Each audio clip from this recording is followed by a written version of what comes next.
Hello दोस्तों, आप सभी को जय मसीह की स्वागत करते हैं आज फिर से एक और नए वीडियो में। दोस्तों, आज का वीडियो बहुत ही इम्पोर्टेंट होने वाला है क्योंकि हमारे एक भाई ने कमेंट्स किया था कि ब्रदर, मैं पाप से दूर तो रहना चाहता, पाप में मेरा मन नहीं लगता है, लेकिन मुझसे फिर भी पाप हो जाते हैं। मेरे प्रियो, ये सवाल केवल एक भाई का नहीं है, हजारों ऐसे भाई बहन हैं जो कि पाप में डूब जाते हैं और जाने अनजाने में पाप हो जाते हैं। आशा करता हूं कि आज के वीडियो से आप जरूर मोटिवेट होंगे। प्रभु आपको आत्मिक रूप से आगे बढ़ाएगा और आपको ढेर सारी जानकारियां मिलने पाएंगे। सबसे पहले मैं आपको ये बता दूं कि इस दुनिया में जो भी इंसान, जो भी बच्चा पैदा होता है ना, वो बचपन से उसके अंदर पाप का स्वभाव होता है, क्योंकि उनके अंदर आदम और हव्वा का लक्षण होता है, स्वभाव होता है। तो बहुत सारे लोग ये कहते हैं कि जो बच्चा पैदा होता है वो निर्दोष होता है, उसके अंदर कोई पाप का स्वभाव नहीं होता है। अभी हम इसके बारे में आगे बात करेंगे कि एक बच्चे के अंदर कैसे पाप का स्वभाव आता है। आइए एक वचन पढ़ते हैं हम। 1 यूहन्ना अध्याय 1:8 में जब हम पढ़ते हैं तो यहाँ वचन कहता है, यदि हम कहें कि हमें कुछ भी पाप नहीं, यहाँ यूहन्ना लिखते हैं कि यदि हम कहें कि हमें कुछ भी पाप नहीं तो अपने आप को धोखा देते हैं और हमें सत्य नहीं है। एक मसीही जो होता है ना मेरे प्रियो, उसका कनेक्शन परमेश्वर से होना चाहिए। बहुत सारे हमारे भाई बहन कमेंट्स करते हैं कि ब्रदर, हमको प्रार्थना करना नहीं आता, हम ज्यादा समय तक प्रार्थना नहीं कर पाते हैं। देखिए मेरे प्रियो, आप जाने या अनजाने में प्रार्थना करते हैं। जब आप सो रहे होते हैं तो भी आपका मन परमेश्वर से जुड़ा होता है। आप अपने मन में कुछ न कुछ बातें परमेश्वर से करते रहते हैं। आप गाड़ी चला रहे होते हैं या फिर आप कोई काम कर रहे होते हैं, आप अपनी पत्नी के साथ प्रेम से बात करते हैं, उसमें भी परमेश्वर का प्रार्थना छिपा होता है। आप अपने बच्चों के साथ खेलते हैं, कूदते हैं, मौज मस्ती करते हैं, उसमें भी परमेश्वर का प्रार्थना छिपा होता है। आप यदि उद्धार पा चुके हैं, परमेश्वर को अपना जीवन समर्पण कर चुके हैं, तो परमेश्वर से आप कभी अलग नहीं हो सकते हैं। आप अब का जीवन देखिए और जब शुरुआत में आप प्रभु यीशु पर विश्वास नहीं करते थे तब का जीवन देखिए, आपके अंदर कितना फर्क पड़ा है, कितना बदलाव हुआ है। बहुत सारे लोग कहते हैं कि परमेश्वर हमारे जीवन में कोई काम नहीं कर रहा है, हमारे जीवन में आशीष नहीं मिल रहा है। नहीं मेरे प्रियो, परमेश्वर ने आपको इतना आशीषित किया है कि आपका पूरा जीवन ही बदल चुका है। पहले आप सांसारिक लोगों के लिए सोचते थे, सांसारिक दुनिया में रहते थे, लेकिन अब आप परमेश्वर के बारे में सोचते हैं और परमेश्वर से हमेशा कनेक्टेड रहते हैं। तो इससे बड़ी बात और क्या हो सकती है। देखिए मेरे प्रियो, प्रार्थना केवल कमरे में बैठ कर नहीं होता है। हमारा मन परमेश्वर के लिए खुला होना चाहिए। हम किसी कमरे में जाते हैं प्रार्थना करने के लिए तो ये शरीर लेकर जाते हैं, लेकिन हमारा मन परमेश्वर देखता है। हम कहीं भी होते हैं ना, तो हमारा मन परमेश्वर से जुड़ा होना चाहिए। तो मैं आपको बता रहा था कि यहाँ वचन कहता है कि यदि हम कहें कि हमें कुछ भी पाप नहीं तो अपने आप को धोखा देते हैं और हमें सत्य नहीं है। यानी ऐसा सोच कौन से लोग रखते हैं जिनका अभी उद्धार ही नहीं हुआ। जो सांसारिक लोग होते हैं वही कहते हैं कि परमेश्वर, मेरे अंदर कोई पाप नहीं है, हालांकि वो पाप कर रहे होते हैं। जैसे कि ब्लू फिल्म देखना, झगड़े करना, गाली देना, तंबाकू खाना, पान गुटखा खाना, ये शराब पीना, ये सब क्या है, इंसान करता रहता है, लेकिन वो नहीं मानता है। कहता है कि प्रभु नहीं, तू झूठ बोल रहा है, मैं पापी नहीं हूँ। लेकिन जब कोई भी व्यक्ति मसीह में आता है, मसीह को जानता है, तब उसको सच्चाई पता होता है कि नहीं प्रभु, मैं तो बहुत बड़े अंधकार में था, मैं बहुत बड़ी बुराई में चल रहा था। जब वो व्यक्ति मसीह को जानता है तब उसके अंदर बदलाव होने लगता है। ठीक है ना।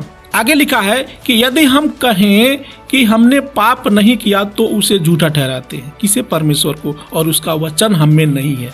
यदि परमेश्वर का वचन आपके अंदर नहीं है तो आप परमेश्वर को कैसे जान सकते हैं? नहीं जान सकते हैं। तो कहने का मतलब क्या हुआ कि इंसान माँ के कोख से जब पैदा होता है ना, तभी से वो पापी होता है। भजन संहिता अध्याय 51:5 में दाऊद लिखते हैं, देख मैं अधर्म के साथ उत्पन्न हुआ और पाप के साथ अपनी माता के गर्भ में पड़ा। क्या कहते हैं कि देख मैं अधर्म के साथ उत्पन्न हुआ, यानी पाप के साथ मैं इस दुनिया में आया और पाप के साथ अपनी माता के गर्भ में पड़ा। तो यहाँ वचन यही सिखा रहा है कि कोई भी इंसान जन्मजात पापी होता है। देखिए दोस्तों, इस दुनिया में जितने भी लोग होते हैं ना, जो प्रभु को नहीं जानते हैं, जो प्रभु पर विश्वास नहीं करते हैं, जो वचन से परिचित नहीं है, उनका आत्मा पाप के कारण मरा हुआ होता है, यानी कि सोया हुआ होता है। मान लीजिए कोई व्यक्ति है और वो जब पहली बार जाता है शराब पीने के लिए, बहुत सारे ऐसे भाई बहन हैं जो शराब पीने को पाप नहीं मानते हैं। जब कोई व्यक्ति जाता है पहली बार शराब पीने के लिए या कोई भी गलत काम करने के लिए, तो उसका मन, जो उसका आत्मा होता है, वो उसको रोकता है कि देख भाई, नहीं ये गलत है, इसको मत पिया। वो अपनी आत्मा की बातों को नहीं सुनता है, वो इग्नोर कर देता है और शराब पी लेता है। फिर जब दूसरे दिन जाता है शराब पीने के लिए, तो भी उसका आत्मा रोकता है। तीसरे दिन जाता है तो भी उसका आत्मा रोकता है। धीरे धीरे उसको शराब पीने का आदत पड़ जाता है। धीरे धीरे वो लगातार रोज का रोज शराब पीने लगता है। अब उसका आत्मा उसको कितनी बार रोकेगा? रोकते रोकते वो जब थक जाता है, हार जाता है, तो वो सो जाता है। वो कहता है कि नहीं, अब ये मेरी बातों को नहीं मानेगा। लेकिन जब वही व्यक्ति, जो शराबी व्यक्ति होता है, वो अपने नाना प्रकार की बुराइयों में फंस जाता है और जब वो परेशान हो जाता है, तो वो सच्चे परमेश्वर को खोजता है कि कोई मुझे मिल जाए जो मुझे इन सारी कठिनाइयों से निकाल दे। तो उसको परमेश्वर मिल जाता है। बहुत सारे ऐसे लोग होते हैं जिनको परमेश्वर नहीं मिलता है। परमेश्वर तो जाता है लोगों के पास, लेकिन परमेश्वर को वो लोग स्वीकार नहीं करते हैं। लेकिन बहुत सारे ऐसे भी लोग होते हैं जिनको परमेश्वर मिल जाता है। बहुत सारे लोग विश्वास कर लेते हैं। तो जो विश्वास करते हैं उनके अंदर पवित्र आत्मा मिल जाता है, ठीक है ना। अब उसके अंदर एक आत्मा नहीं, अब उसके अंदर दो आत्मा काम करते हैं। एक तो परमेश्वर का आत्मा और दूसरा उसका स्वयं का आत्मा, उस व्यक्ति का। लेकिन उसका तो आत्मा सोया हुआ है, मरा हुआ है, तो परमेश्वर का आत्मा जब उसके अंदर जाता है तो उसको जगाता है। वो व्यक्ति सोचने लगता है। जब वो धीरे धीरे वचन में आगे बढ़ता है तो वो सोचता है कि मैं तो बहुत बड़े अंधकार में पड़ा हुआ था। तो ऐसे उसके अंदर जो परमेश्वर है, पवित्र आत्मा है, उसको धीरे धीरे करके जगाता है, उसको सही रास्ते पर लाता है और उसका उद्धार कराता है। एक बार जिसके अंदर पवित्र आत्मा आ जाता है, उसके अंदर जीवन भर वो परमेश्वर काम करता है। क्योंकि परमेश्वर जिसको पवित्र आत्मा का दान देता है, वो केवल 1 या 2 दिन के लिए नहीं होता है मेरे भाई, वो हमेशा के लिए होता है, उसके पूरे जीवन भर के लिए होता है। तो इसीलिए इफिसियों अध्याय 2 के 1 से जब 5 में पढ़ते हैं तो यहाँ पौलुस लिखते हैं, और उसने तुम्हें भी जिलाया जो अपने अपराधों और पापों के कारण मरे हुए थे। यहाँ लिखा है कि वही पवित्र आत्मा उसके अंदर जाकर उसे जिलाता है, उसको सही मार्ग दिखाता है और उसको जीना सिखाता है, ठीक है ना। जो पाप में पड़े हुए थे, जो पाप में मर गए थे। आगे लिखा है, परंतु परमेश्वर ने जो दया का धनी है, अपने उस बड़े प्रेम के कारण जिससे उसने हमसे प्रेम किया, जब हम अपराधों के कारण मरे हुए थे तो हमें मसीह के साथ जिलाया। कहने का मतलब यही है कि जब हम अपराध में पड़े हुए थे, जब हम तंबाकू खाते थे, शराब पीते थे, हर तरीके का बुरा काम करते थे, ब्लू फिल्म देखते थे, होता था ना, सबके जीवन में ऐसा होता है। लेकिन जब मसीह का आत्मा हमारे अंदर आया तो उसने हमें जिला दिया, हमें जगा दिया कि देखो सच्चाई ये है, यदि तुम मेरी बातों को नहीं मानोगे तो तुम जाओगे अनंत काल के नरक में।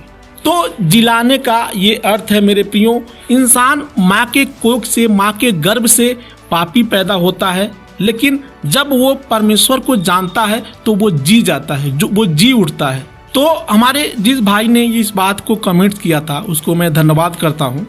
यदि आप पाप मुक्त जीवन जीना चाहते हैं, आप चाहते हैं कि हमसे पाप ना हो, तो आपको 2 काम करने पड़ेंगे जो मोस्ट है।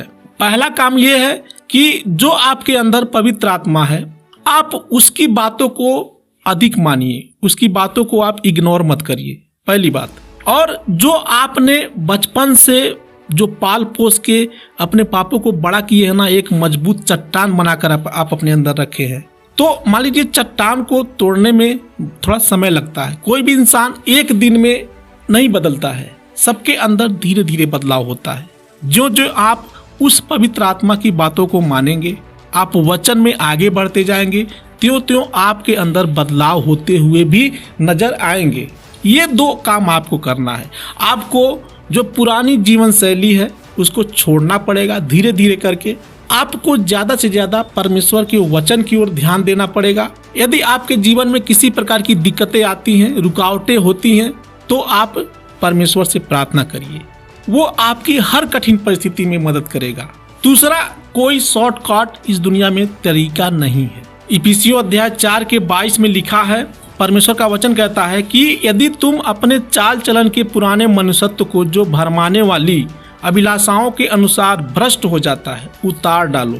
जो तुम्हारे पुराने चाल चलन थे ना, वो उसको तुम उतार डालो और अपने मन के आत्मिक स्वभाव में नए बनते जाओ। यानी आपको प्रतिदिन एक आत्मिक जीवन जीना है, नया व्यक्ति बनना है।